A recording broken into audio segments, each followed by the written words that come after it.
Sumatera Selatan akan membangun 51 SPPK masing-masing 3 unit di 17 kabupaten kota untuk mendukung program makan bergizi gratis.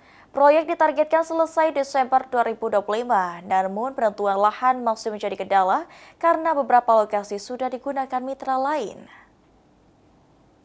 Harus kita dukung bersama.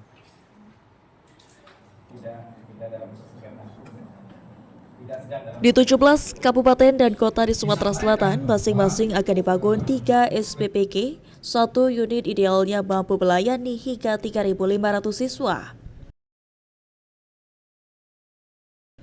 Lahan untuk SPPK disiapkan pemerintah daerah. Syaratnya bersertifikat bebas sengketa, memiliki akses jalan, listrik, sumber air, dan lingkungan higienis. Persiapan lahan memakan waktu sekitar 45 hari sesuai aturan BGN.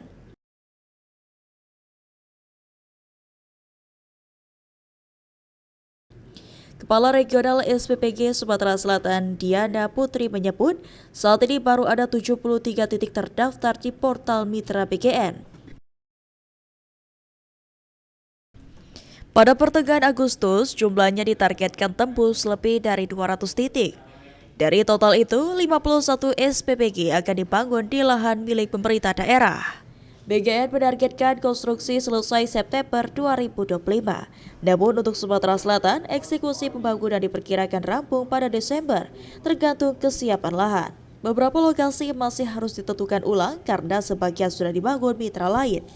Untuk persiapan kita masih bingung menentukan titik SPPG yang akan dibangun oleh BGN karena beberapa titik ternyata sudah dibangun oleh mitra seperti itu. Jadi nanti mungkin kita akan menentukan kembali titik-titik yang akan dibangun oleh lahan Pemda di dapur BGN. Saat ini dari akhir Juni itu kita baru ada 73 dan saat ini pertengahan bulan Agustus ini kita sudah mencapai 200 lebih yang terdaftar di portal Mitra BGN. Cuman nanti akan ada tambahan 51 dari SPPG lahan Pemda. Hafid Zainul, PAL TV.